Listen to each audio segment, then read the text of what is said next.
ঠাকুর রামকৃষ্ণদেব শ্রীশ্রীমা সারদাদেব তাদের চরণে আমার শাস্ত্রাঙ্গ ভক্তিপূর্ণ প্রণাম নিবেদন করছি। মঞ্চে উপস্থিত স্বামী মহারাজ তাকে আমার ভক্তিপূর্ণ প্রণাম। মঞ্চে উপস্থিত স্বামী সুন্দরানন্দ, স্বামী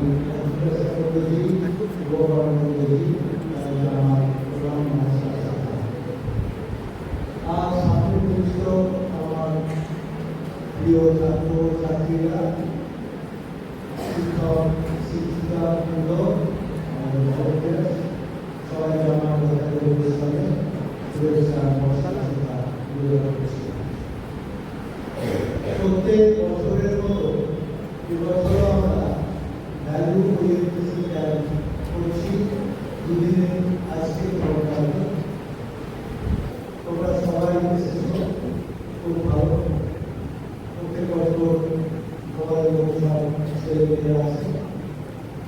এই ক্যাম্পের আসল উদ্দেশ্যটা আমরা প্রথম দিন তোমাদের সামনে রাখতে করি, আর তোমরা সেখানে ফলো করার চেষ্টা করো। এখন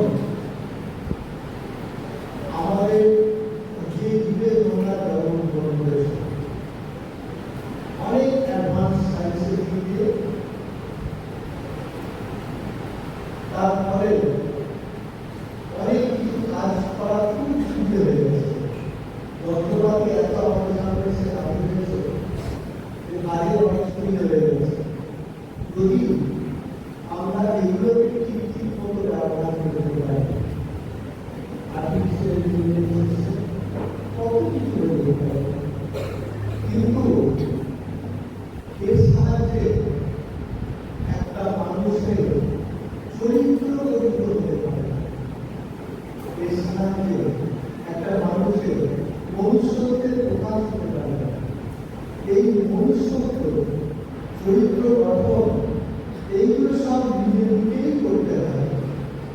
আমরা নিজেরা যদি ঠিক মতো চরিত্রবান না হই, আমাদের মধ্যে যদি মনুষ্যত্বের বিকাশ আসতে না হয়, তাহলে এইসব যন্ত্রপাতি দিয়ে, এইসব জিনিস দিয়ে আমরা যে কাজ করবো, সেই কাজগুলো সঠিক কাজ হবে। এর ফলে এই সমাজে সঠিক পথে সমাজকে পরিচালিত করা যাবে না, বরং সমাজে অনেক ক্ষতি হতে পারে।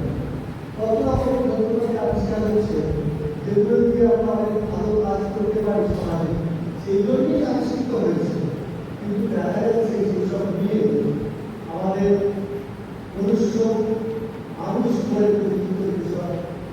আমরা মানুষ করি, দুটো হাত আছে, দুটো পা আছে, নাক মুখ চোখ কান সব আছে, কথা বলে মানুষের মতোই, সব কিছুই মানুষের মতো করে। কিন্তু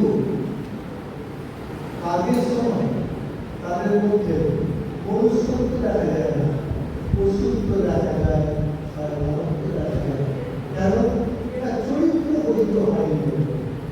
আজকে এই যে ভ্যালু ওরিয়েন্টেশন প্রোগ্রাম, এই প্রোগ্রামে তোমাদের সামনে আমাদের অনেক মহারাজরা আসছেন, তারা বক্তব্য রাখবেন। তোমরা কিভাবে নিজেদের তৈরি করবে? একটা চরিত্র চাই, চরিত্রবান মানুষ চাই। চরিত্রবান মানুষ যদি সোজা হয়ে দাঁড়ায়, অন্যান্য সবাই তার সামনে মাথা নিচু করে রাখে,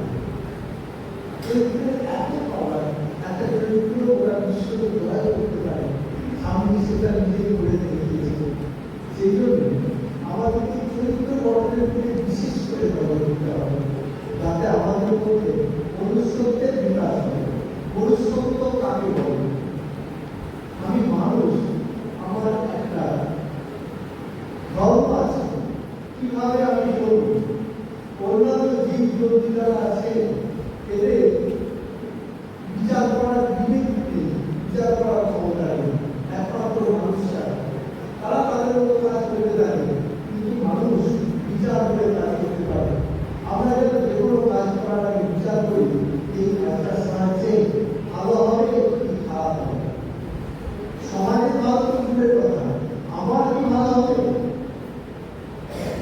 আমি কি লোকের কাছে ভালো বলে প্রতিপন্ন হব।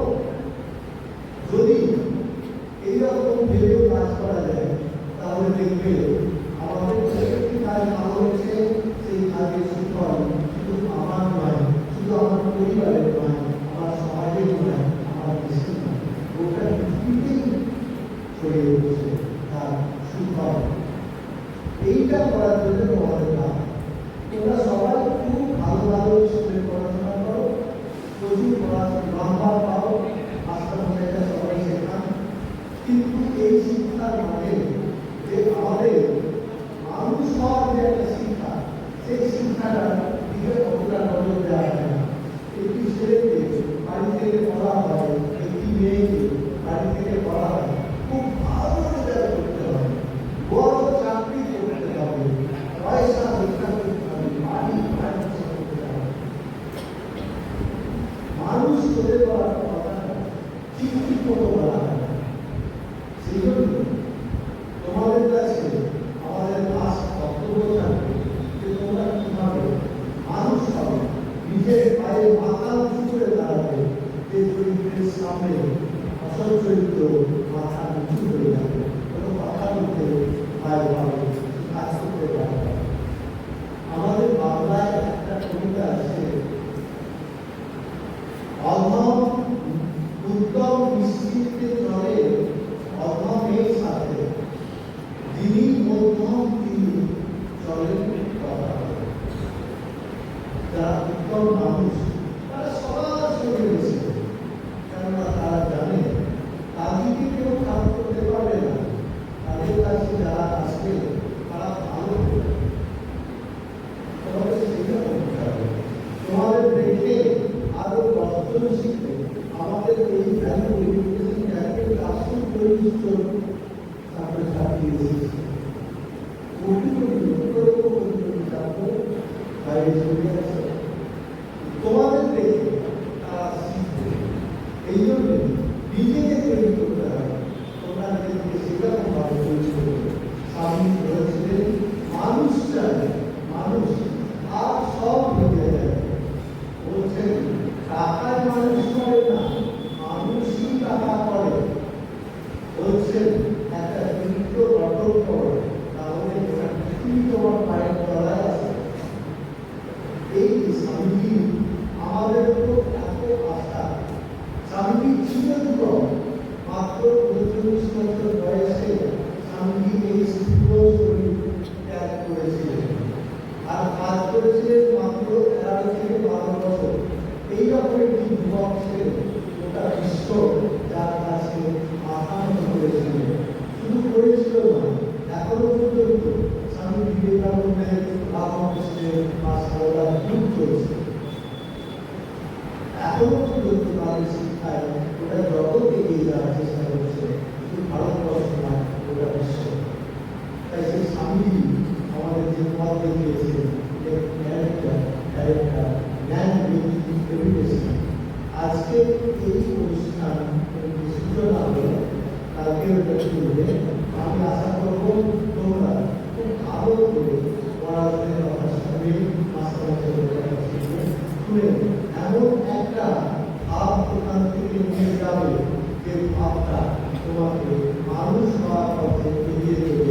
তোমরা সবাই মাথা উঁচু করে দাঁড়িয়ে বলবে আমি মানুষ, আমি ভারতবাসী, আমি মানুষ, চরিত্রবান মানুষ, ভবিষ্যৎবান মানুষ। এই জন্য আমরা করেছি। তোমরা সবাই তোমরা থাকো, আপনাদের কাছে প্রার্থনা করি, আমার স্বামীর কাছে প্রার্থনা করি, তোমরা সবাই একেবারে ব্যক্তিত্ববান, চরিত্রবান, ভবিষ্যৎবান